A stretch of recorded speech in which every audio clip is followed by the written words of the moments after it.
अशा पद्धतीने तुम्ही कधी बिर्याणी केला आहात का? तर एकदा करून बघा आलू बिर्याणी, तुम्हाला नक्की आवडेल. तर येथे मी 2 कांदे चिरून घेतले आहेत, 2 टोमॅटो चिरलेत, 2 बटाटे चिरलेत, 2 लिंब चिरलेत, 7-8 मिरच्या घेतल्यात उभ्या चिरून, अर्धा किलो बासमती तांदूळ अर्ध्या तासासाठी भिजवण्यासाठी एका डिशमध्ये टाकून ठेवले ते.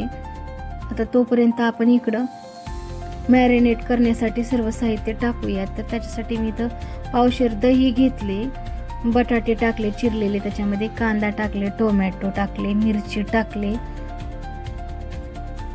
हे सर्व टाकून घेऊन हे सर्व मिश्रणाला आपण चांगलं असं पूर्ण त्याला लागेल असं ते पूर्ण दही लागेल असं मिक्स करून घेऊयात. मिक्स करून घेतल्यावर लसण अद्रकची पेस्ट त्याच्यामध्ये टाकून त्याला पण मिक्स करून घेऊयात. व त्याच्यामध्ये 2 लिंब होते, ते लिंब पिळलेले, ते पण लिंब त्याच्यामध्ये पिळून घेऊयात. त्याच्यामध्ये बिर्याणी मसाला 2 टीस्पून बिर्याणी मसाला टाकला आहे, 2 टीस्पून कांदा लसण मसाला टाकला आहे. आता हे सर्व आपण काय करूया, सगळं असं मिक्स करून घेऊयात. पूर्ण बटाट्याला मिरचीला असं पूर्ण मसाला लागा असं आपण चांगलं 2 ते 3 मिनिट छान असं त्याला मिक्स करून घेऊयात. तुम्ही बघू शकतात अशा पद्धतीने पूर्ण त्या बटाट्यांना ते मसाला लागलेला आहे. आता त्याच्यामध्ये अर्धा टीस्पून हळद टाकली आहे, चवीपुरतं मीठ टाकायचं, परत त्याला पूर्ण मिक्स करून घ्यायचं.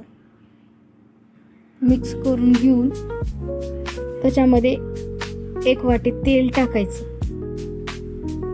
तेल टाकून घेऊन ते पण पूर्ण मिक्स करून घ्यायचं. मिक्स करून घेऊन अर्ध्या तासासाठी आपण ते पूर्ण मॅरिनेट होण्यासाठी ठेवूयात. तुम्ही बघू शकतात मॅरिनेट झाल्याच्या नंतर असं वरती तेल सुटतं. परत अजून एकदा मी त्याला हलवून परत अजून त्याला मॅरिनेट होण्यासाठी ठेवलं. इकडे तोपर्यंत तांदूळ वगैरे उकळण्यासाठी मी एकीकडे ठेवले. तोपर्यंत हे आपलं छान असं मूर्त मटेरियल पूर्ण. आता याच्यामध्ये मी थोडीशी कोथिंबीर टाकली आहे. माझ्याजवळ पुदिना अवेलेबल नव्हता, कोथिंबीर होती.